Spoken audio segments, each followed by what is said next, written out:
Chère audience, honorable jury, chers adversaires, bonjour. Me voilà aujourd'hui, après tant de préparatifs derrière ce pupitre, pour débattre d'un sujet assez perplexe, un sujet à dominance philosophique et à grande réflexion. Dans la vie, il vaut mieux vivre heureux dans le mensonge que malheureux dans la vérité.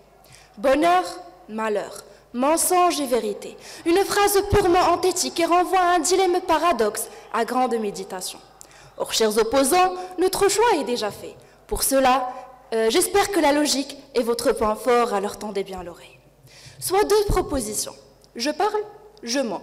La première est invinciblement vraie toutes les fois que je parle. En revanche, on sait que la valeur de vérité de la deuxième est indécidable tant qu'on ignore la vérité. D'où on peut tirer que la vérité est la correspondance entre ce que je dis et ce qui est. Elle s'oppose donc à la fausseté au sens de l'erreur, mais aussi du mensonge. Et pour détenir la vérité, il faut donc énoncer un discours objectif, loin de la subjectivité, des opinions, des croyances ou même des préjugés qui peuvent constituer une source d'illusion. Le mensonge, par conséquent, est un énoncé délibéré d'un fait contraire à la réalité. Plus précisément, mentir consiste à déguiser sa pensée dans l'intention de tromper. Alors, faudrait-il mentir pour vivre heureux? Telle est la question. Pour un premier temps, sachez, chers opposants, que le mensonge ne dure pas longtemps. La vérité est dure, certes, mais elle perdure et on finit par être heureux. En deuxième lieu, la vérité qui dérange est préférable car celle-ci est fondée sur la raison qui a permis l'apparition des sciences et de la démocratie, deux domaines qui nous sont très utiles et très essentiels aujourd'hui. Nous pouvons donc en déduire que la démarche scientifique est la meilleure façon de nous rapprocher de la vérité. Les illusions ne font que nous donner des fausses erreurs dans l'intention et dans l'espoir d'être heureux. Mais le bonheur ressenti n'est que provisoire. Chers opposants, il est bien plus facile de se bercer d'illusions, alors que le bonheur qui s'ensuit est fictif et éphémère. Pour mieux appuyer mes propos, chers opposants, prenons l'exemple du paranoïa, qui est une forme d'illusion, la personne qui a tendance à imaginer le pire. Dans le cas de cette illusion personnelle, la vérité est là pour nous rassurer. Par exemple, croire en fantôme peut être aussi un symbole d'illusion. On a peur de l'inconnu, mais si la vérité apparaît, elle nous réconforte et fait disparaître notre peur. La vérité, dans ce cas, nous permet alors d'être libres et heureux. Encore pas convaincu? Pas de souci, alors à votre rythme, chers opposants. Le film, tout d'abord, la vérité n'est pas forcément synonyme de malheur et l'illusion ou le mensonge de bonheur. Le film The Truman Show de Peter Weir en témoigne. La scène finale est très intéressante et révèle la question centrale du film. Enfin arrivé au bout du monde avec son petit bateau et se cognant au décor qui sert de ciel dans ce monde artificiel, Truman découvre que tout n'est qu'une illusion. Et là, le producteur tente de le convaincre de rester en lui disant que le monde extérieur n'est pas plus beau ni plus heureux que le monde illusoire où il vit. Alors, que va choisir Truman? Il va choisir la vérité au risque d'être malheureux, mais il va sûrement être plus heureux dans le monde illusoire où il vit, qui n'aura plus de sens.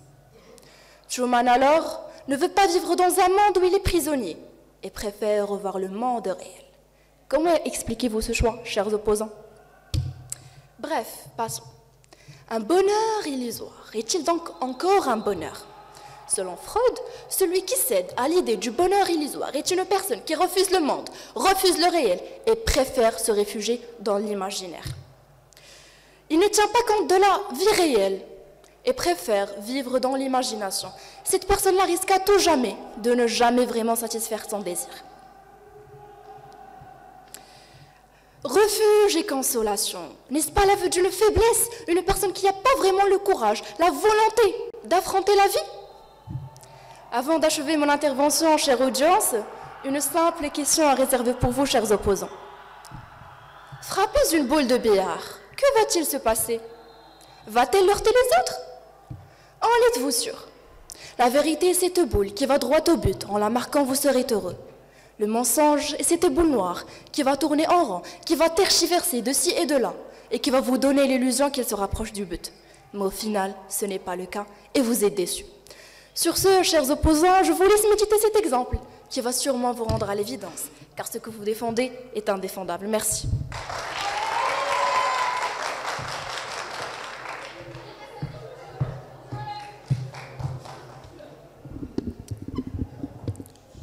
Honorable jury, cher auditoire, opposant, bonjour. C'est avec grande joie que je me mets aujourd'hui devant ce pupitre, débattant d'un sujet qui m'a toujours intrigué. Vaut-il mieux vivre heureux dans le mensonge que malheureux dans la vérité? Mensonge, vérité, ça nous mène à une petite légende allégorique. La légende raconte qu'un jour, la vérité et le mensonge se sont croisés. Bonjour, a dit le mensonge. Bonjour, a dit la vérité. Belle journée, a continué le mensonge. Alors, la vérité est allée voir si c'était vrai. Ça l'était. Le lac est encore plus beau, a dit le mensonge avec un joli sourire. Alors, la vérité a regardé vers le lac et a vu que le mensonge disait la vérité et a hoché la tête. Le mensonge a couru vers le lac et a lancé. L'eau est encore plus belle et tiède, allons nager. La vérité a touché l'eau avec ses doigts et elle était vraiment belle et tiède. Alors, la vérité a fait confiance au mensonge. Les deux ont enlevé leurs vêtements et ont nagé tranquillement. Un peu plus tard, le mensonge est sorti.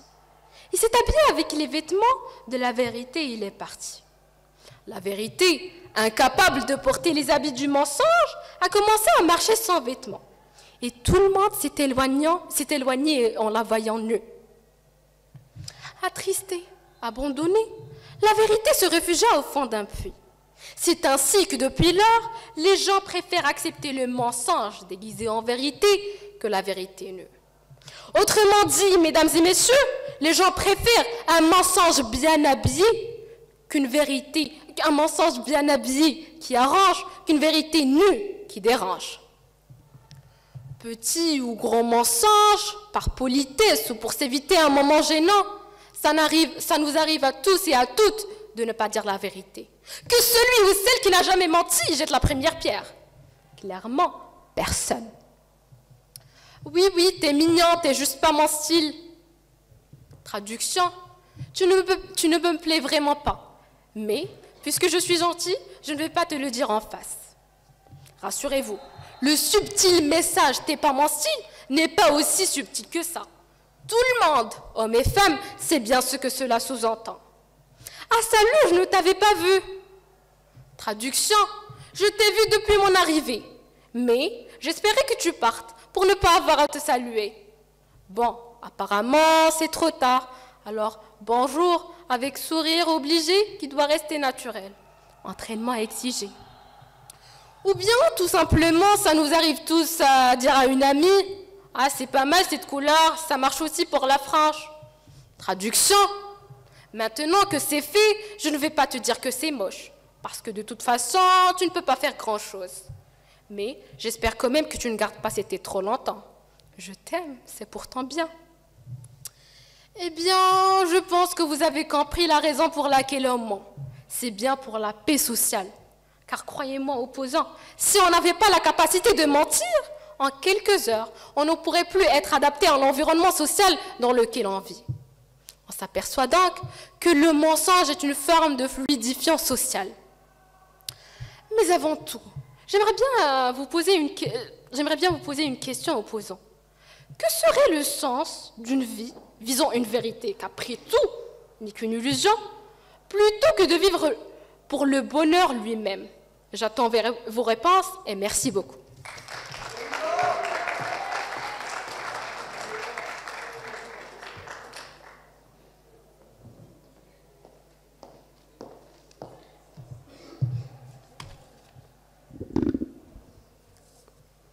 Bonjour à vous, chers auditoires, et chers débatteurs et opposants. J'espère que vous vous portez bien. Dans la vie, il vaut mieux vivre heureux dans le mensonge que malheureux dans la vérité. C'est le sujet philosophique à débattre par excellence. Mais je vais vous faire une confidence. Pour être honnête, je ne pense pas que nous soyons venus sur Terre uniquement pour être heureux tout court. Nous sommes venus sur Terre pour évoluer, aller de l'avant, nous adapter à notre environnement et changer. Au lieu de chercher à fuir la souffrance, la vérité donc, l'être humain a besoin de s'y confronter pour grandir. Ce mouvement est une loi fondamentale de la nature. Gagner en force, implique de repousser vos propres limites, ce qui engendre sûrement de la douleur, ça c'est sûr. Vous parviendrez à épouser la plus grande force de l'univers en faisant ceci. Vous parviendrez même à savoir et à réussir pourquoi vous êtes venu sur Terre. Évoluez donc. N'est-ce pas ce qu'on prend dans cette école? Évoluer, aller de l'avant. Bref, vous avez sûrement pensé que cela vous importe peu. Vous voulez juste être heureux et dans le bonheur et vivre épanoui. C'est admirable, ceci dit. C'est une bonne façon de faire les choses. Mais la vérité éclatera sûrement un jour. Il est sûr que dans certains cas, la vérité n'éclate jamais, mais aujourd'hui, on se permet de généraliser. La vérité perdure, le mensonge, non. C'est comme ça. Psychologiquement, la majorité des humains sont plus aptes à supporter une douleur dès le début, faire le deuil et passer à autre chose pour évoluer. Que vivre pendant un long moment dans un mensonge, être heureux dedans, le découvrir et subir le choc et l'ascenseur émotionnel. Le coup sera beaucoup plus fatal. La dépression que subira cette personne après découverte, après un long moment de joie, sera beaucoup plus accentuée que le savoir dès le début. Petit exemple pour vous illustrer ceci. Le Père Noël. C'est sûrement pas dans notre culture, mais on avoue tous, parents, on sait que les parents avouent tous aux enfants que le Père Noël n'existe pas dès leur jeune âge. On ne peut pas les laisser y croire indéfiniment.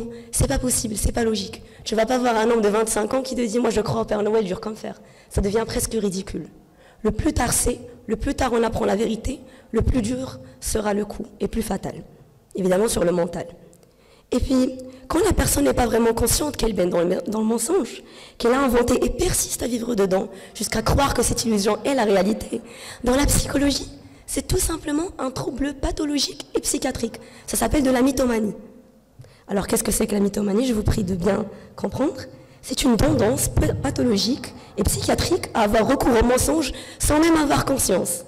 Les personnes atteintes de mythomanie peuvent chercher inconsciemment refuge dans le mensonge, pour échapper à une certaine réalité dans laquelle elles ne sont pas heureux et aller donc à ce mensonge qui pour eux présente tellement le bonheur.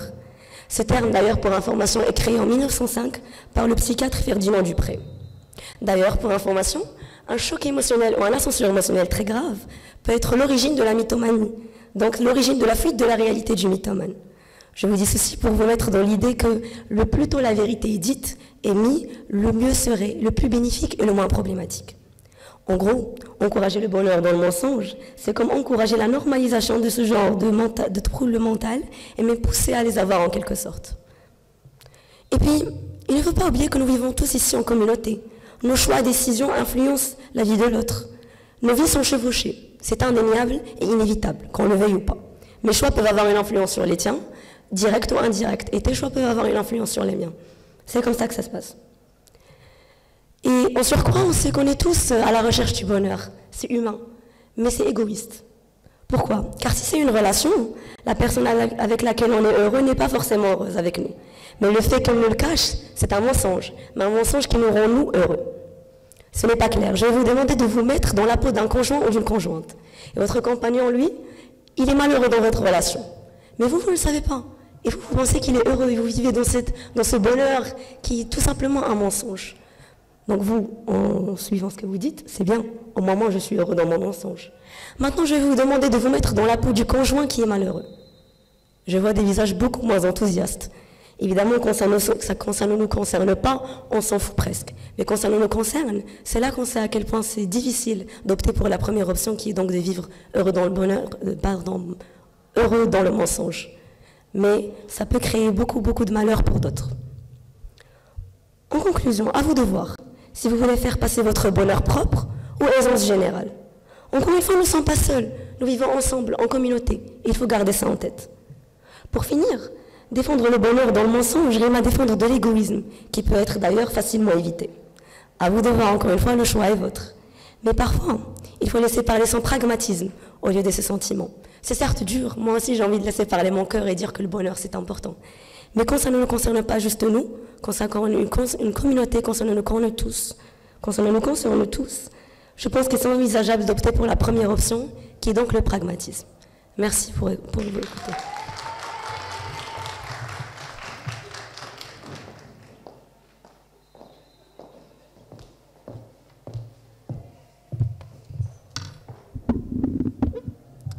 Mieux vaut un bon mensonge qu'une triste réalité.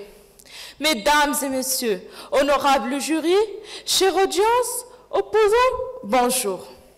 C'est avec une immense joie, après plusieurs années d'hésitation à la participation au grand débat de l'Araki, me voici devant vous en train de débattre, et pour la première fois dans ce vaste stade comportant 2 équipes, accompagnées d'un aimable jury et une belle audience. Notre sujet d'aujourd'hui est un sujet plutôt philosophique, psychique, mais parlons du volet politique. Bien entendu, politique. C'est une partie dont je me propose de développer. En effet, il est généralement admis que la diplomatie soit efficace. Elle doit s'appuyer sur le cynisme des intérêts, ce qui autorise le mensonge. Et en quelque sorte, le mensonge dans sa dimension stratégique ou même machiavélienne. Puisqu'on parle de la dimension machiavélienne, permettez-moi de vous rappeler la fameuse citation du prince Machiavel. Pour que la majorité puisse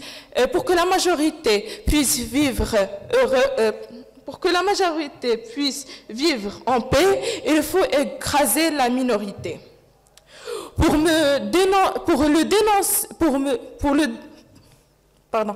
dénoncer le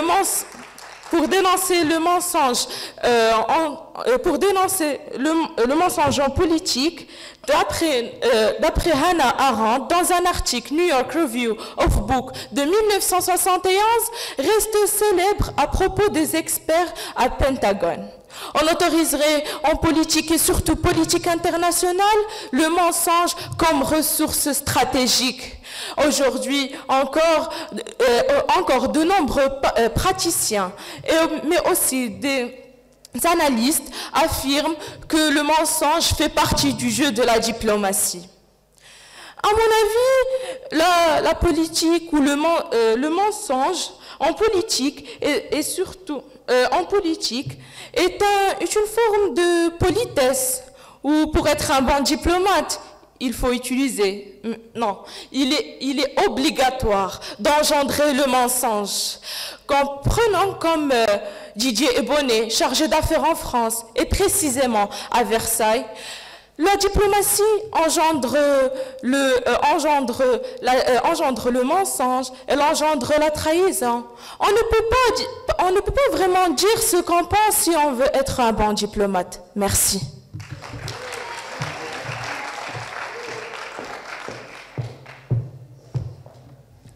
Cher auditoire, bonjour. Je suis honorée d'être aujourd'hui devant vous. Mais je n'aurais jamais imaginé qu'un jour je me retrouverais dans une situation pareille. Une situation où je devrais défendre que la vérité est mieux que le mensonge, autant qu'une thèse floue, n'est-il pas clair? Et que le virtuel est mieux pour mieux vivre. Il est clair que personne ne voudrait être l'imbécile épanoui. De nos jours, tous les individus sont à la recherche de la joie, les yeux bandés, inconscients de la sagesse que vivre dans la réalité est l'améliorer. Et le secret d'une vie bonne et transparente, plutôt qu'un mensonge éphémère. Chers opposants, qui vous a toléré de dire que la vérité est malheureuse et que le mensonge est la source du bonheur? Cependant, si c'est une relation, la personne avec laquelle on est heureux n'est pas forcément heureuse avec nous. Et le fait qu'il nous le cache est un mensonge malheureux pour elle. Le mensonge, donc, n'est pas toujours heureux. Cher rival, préférez-vous l'hypocrisie à la franchise? À ma connaissance, personne n'accepterait l'hypocrisie de la part de son ami. Comment accepterait-elle de la part de la vie? Et comment pouvez-vous sous-estimer la valeur de l'être humain en considérant qu'il est une créature faible, veule, qui ne peut même pas affronter le réel? Du coup, on doit créer ce petit mensonge heureux pour qu'il puisse survivre. La vérité peut être parfois difficile à supporter par les uns, on est tous d'accord. Mais finalement, il restera toujours le bon choix. L'illusion, elle, on l'utilise quand lorsqu'on veut changer cette réalité. Prenons le phénomène d'adoption. Dans le cas où les adoptants cachent le fait qu'ils ne sont pas les vrais parents de cet enfant, sous prétexte qu'ils le protègent des jugements et des mépris de la société, et pour vivre dans le mensonge, comme vous dites dans la joie. Un jour, Ce jeune homme grandira. Il rencontrera peut-être l'amour de sa vie. Le jour de leur mariage, une femme sans précédent apparaît, pleine de sentiments vifs et de regrets qui lui feront admettre qu'elle a la mère biologique du marié.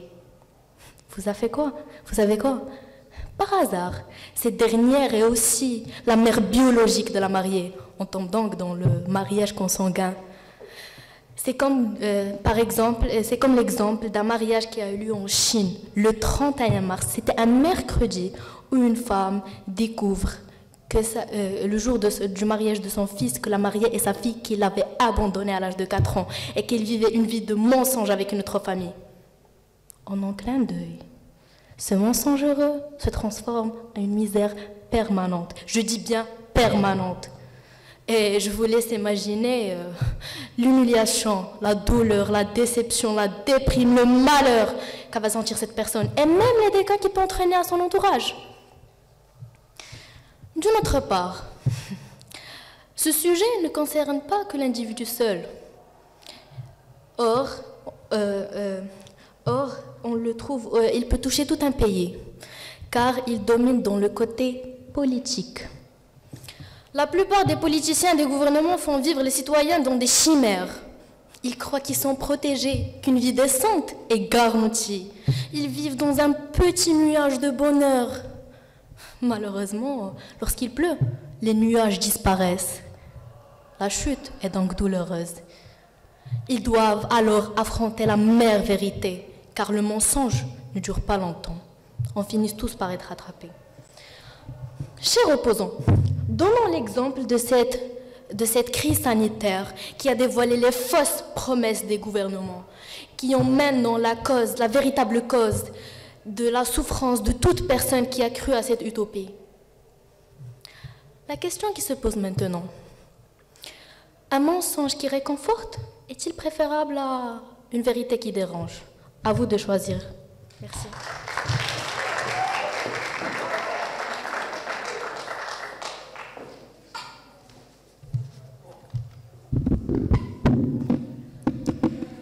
Après une enfance passée à Pondichéry en Inde, Pi Patel, 17 ans, embarque avec sa famille pour le Canada, où l'attend une nouvelle vie. Son destin est bouleversé par le naufrage spectaculaire du cargo en pleine mer. Il se retrouve seul sur un canot de sauvetage. Seul, ou presque. Richard Parker, splendide et féroce tigre du Bengale, est aussi du voyage. L'instinct de survie des deux naufragés leur fera vivre une odyssée hors du commun, au cours de laquelle Pi devra faire preuve de son ingéniosité, sa créativité, et faire preuve de son courage insoupçonné pour pouvoir survivre face à cette aventure incroyable. The Life of Pi, la vie de Pi, un film qui a gagné plusieurs Oscars et qui les mérite bien. Pi, cet enfant qui s'est retrouvé sur un canot de sauvetage avec un tigre, le plus grand des félins, carnassier dangereux, mais pourtant il a considéré le tigre comme un ami. Chers opposants, pensez-vous que Pi a choisi la vérité? La réponse est évidente et vous fera mal au cœur. Non, Pi a choisi le mensonge. Il a choisi de mentir au fait que le tigre est un animal féroce. Et il a adopté le tigre pour pouvoir survivre. Et le résultat, roulement de tambour, tous les deux ont survécu. Et ce que Pi a dû vivre 227 jours dans l'océan, les gens à Gaza, en Palestine, le vivent chaque jour. Depuis 1967, les gens, ou plutôt les habitants de l'enclave de Gaza, une zone qu'on peut appeler une prison ouverte, continuent à vivre dans le mensonge. Le mensonge de la liberté. C'est comme ça qu'ils survivent. C'est comme ça qu'on peut toujours voir le sourire sur leur visage. Ils savent bien que Gaza ne sera jamais mise en liberté à nouveau, mais ils continuent à mentir pour rester en vie. Voulez-vous, opposant, que ces gens se mettent à pleurer et à accepter la vérité qu'on vous est en train de dire? C'est bizarre, non? Mais c'est ce que vous êtes en train de dire, d'argumenter et de défendre. Et d'ailleurs, j'ai déjà rencontré plusieurs personnes de Gaza sur les réseaux sociaux, et ils disent tous que ces moyens de communication sont leur unique répit. Ils représentent pour eux une station de service, pour oublier le monde, pour oublier la réalité, pour oublier la vérité malheureuse. Ah bah oui, opposant. Le malheur n'est pas toujours le même, ça diffère. Ces mêmes réseaux sociaux que nous, les adolescents, quand nous voulons nous amuser ou nous sentir heureux, nous cliquons sur les petites icônes de nos téléphones, nommées Facebook, Instagram, Twitter, et la liste est longue. Nous appuyons like sur des photos dont nous sommes pleinement conscients sans photoshopper. De plus, nous suivons des influenceurs qui nous montrent une vie parfaite en ligne. Tous ces mensonges, mais nous obtenons une très grande satisfaction à suivre ces contenus. Parce que nous avons tendance à s'attendre à la perfection totale du monde et donc de tous les influenceurs sur Internet. Mais des preuves du contraire, c'est-à-dire la découverte de la réalité totale, on perd alors tout intérêt, car ce n'est pas la chose qui nous rend heureux. Contrairement aux mensonges qui nous rend heureux, et qui ne nous forcera jamais à regarder la vérité dans les yeux. Merci.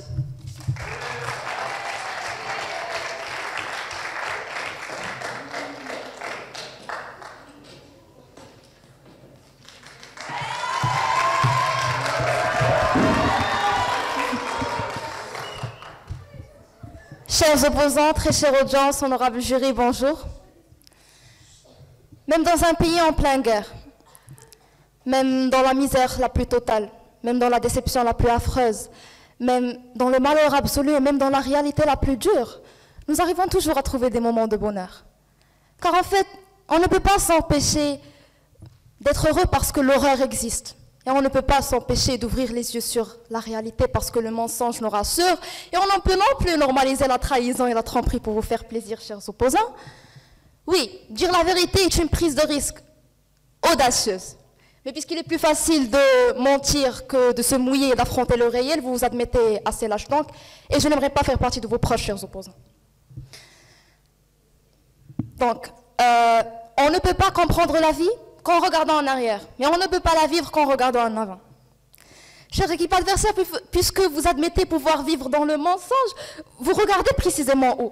Car, d'après ma connaissance, on ne peut voir dans l'obscurité. Et le plus grand exemple que je peux présenter de ce propos est celui du fameux français Jean-Claude Roman, un mythomane qui s'est fait passer pour un médecin et un chercheur près de 20 ans, auprès de tous ses proches. C'est un homme qui a vécu près de 20 ans dans la peau d'un personnage qui s'était complètement créé. C'est un mensonge obscur qui a fini en tragédie. Il a tué sa femme, il a tué ses enfants, il a tué ses parents avant de manquer son suicide. Aujourd'hui, il est condamné à mort.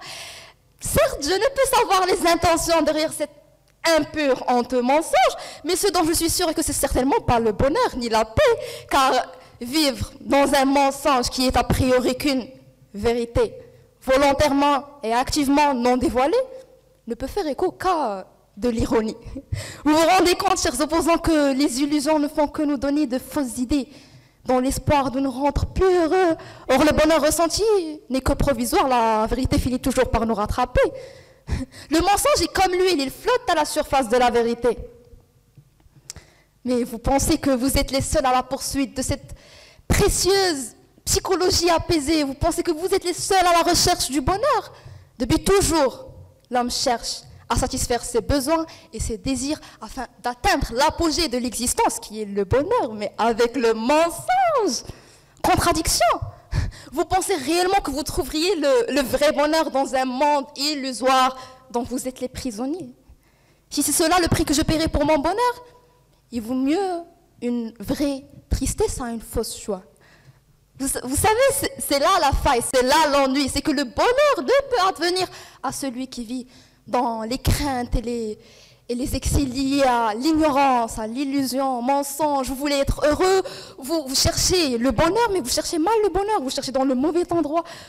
Vous savez, le vrai bonheur tout simplement se reflète dans le fait d'accepter qu'une vérité peut être heureuse comme elle peut être malheureuse. Il suffit de trouver l'équilibre entre les deux, il suffit que vous soyez un petit peu reconnaissant de vos vies, chers opposants. En fait, ce n'est pas la vérité qui s'oppose au bonheur, c'est notre interprétation de la vérité, c'est la valeur qu'on décide de lui attribuer. Une vérité, ainsi une vérité peut être vécue comme très douloureuse pour certains, et très heureuse, même indifférente pour d'autres. Donc, le problème ne sera pas donc de savoir s'il faut préférer la vérité au bonheur, mais c'est en fait de savoir comment gérer cette vérité en vue du bonheur, ce qui permettrait de satisfaire à la fois la nature rationnelle de l'être humain et son aspiration au bonheur. Préférer la vérité au bonheur est de l'absurdité tout simplement. Car la quête du bonheur ne peut être dissociée de la quête de la vérité. Et s'il y a vraiment cette microscopique, rare chance de préférer la vérité au bonheur, dans la mesure où ce bonheur correspondrait à votre propre accomplissement, non à un mensonge, croyez-moi, vous n'atteindrez jamais ce bonheur en dehors de la vérité. Bref, avec un bonheur, avec un mensonge, on va loin, mais sans espoir de retour. Pour conclure mon intervention, je tiens à présenter ma sincère reconnaissance pour mon équipe et pour les efforts qu'ils ont fournis. Et je tiens ainsi à remercier notre chère équipe adversaire qui a pu, tout au long de ce débat, défendre le mensonge en disant des vérités. Et avant de finir mon intervention, permettez-vous de vous poser la question suivante. Que serait le bonheur s'il n'y avait pas de malheur pour pouvoir le relativiser? Merci.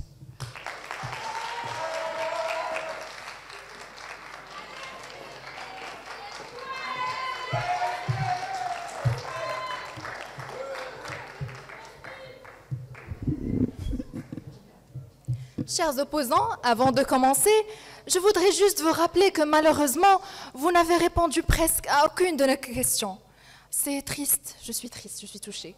Mais ne vous inquiétez pas, je vais faire ce que vous devez faire et je vais répondre à vos questions dans mes propos. Alors, faites bien attention. Belle audience, honorable jury, opposants encore une fois, bonjour. J'espère que vous n'êtes pas épuisés, car écouter les paroles de nos opposants pendant presque 20 minutes peut s'avérer pénible, surtout que la moitié de ce qu'ils ont dit est un peu, très hypocrite de leur part. Je préfère vivre malheureux dans la vérité que heureux dans le mensonge. Mais vous vous voilez complètement la face. Non seulement vous essayez de nous duper, mais aussi duper vous-même. La première chose que vous ferez lorsque vous aurez quitté ce débat ou lorsque vous aurez terminé ce débat est de poster sur vos réseaux sociaux quelques images, quelques vidéos, vos passages peut-être, avec un hashtag Grand Débat El Araki. Et hop, vous êtes content. Mais les réseaux sociaux, comme on avait dit avant, c'est connu pour être quoi normalement? Un mensonge, non? D'accord, j'ai compris. J'irai un petit peu plus loin que cet exemple. Voyons voir. Ah, opposons. Vous êtes ici dans cette école studieuse dans le but d'exceller et de construire un avenir magnifique. La raison pour laquelle vous essayez d'avoir de bonnes notes, un bon CV, de trouver un job, de gagner de l'argent, etc., et pour vivre heureux, peu importe les moyens. Mais regardez-vous, vous vous levez derrière ce pupitre avec toute confiance en train de nous dire que vous préférez une vérité futile au grand bonheur. Vous voyez à quel point c'est insensé? J'ai lu quelque part que l'homme est doué de raison et sa mission et sa destination est d'accomplir cette raison. Nous, humains que nous sommes, avons pour raison de trouver le bonheur. Alors ça serait tellement stupide de le lâcher face à une vérité tragique. Bref. Ne vous inquiétez pas, opposants, je vais vous laisser un petit peu de côté pour un moment pour discuter notre situation actuelle, Covid-19. Et là, une question se pose. Connaissons-nous vraiment tout sur cette maladie rangeuse ou est-ce que le gouvernement nous cache des choses? Chère audience, je sais que vous vous êtes posé la même question et plus d'une fois. Passant par les images sur les réseaux sociaux, les reportages sur les infos, le nombre de malades, le nombre de morts, les vaccins, etc., rien n'est sûr. Certes, mais le gouvernement peut-être nous protège, le gouvernement peut-être nous ment, nous cache des choses. Mais pourquoi? Pourquoi? Parce que simplement la vérité est dure, chers opposants. La vérité est dure. Et si ce dernier finit par tout nous dire, le résultat sera pire que celui d'un mensonge. Et c'est pour cette raison que le monde choisira toujours un mensonge qui fera régner la paix et le bonheur qu'une vérité qui fera régner le malheur et la turbulence. Cette vérité que vous croyez être une révélation, mais qui ne l'est pas. Je vous rappelle tout le monde, la vérité est une question de perspective. Elle change d'un milieu à l'autre, d'un environnement à l'autre. Ce que vous croyez être une vérité est peut-être le plus grand mensonge, qui sait? Alors, ne sacrifiez pas votre bonheur et le bonheur des autres lorsque la vie est aussi trompeuse. Et je reviens à vous, opposants, pour vous répondre sur tout ce que vous avez dit. Arrêtez de vivre avec cette idée simpliste du monde, car rien n'est aussi simple.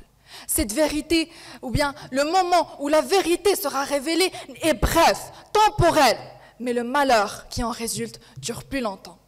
Et ce n'est pas bêtement que les sociétés ont décidé d'avancer grâce aux mensonges réalistes.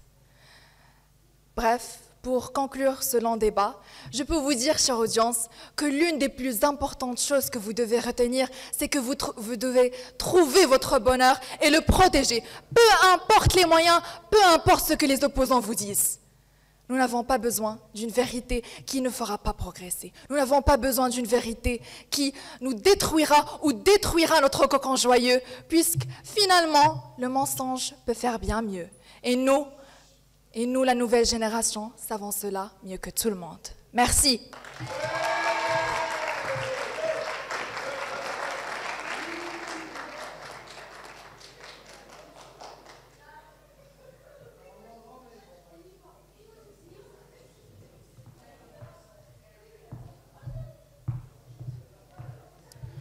Mademoiselle, s'il vous plaît. S'il vous plaît.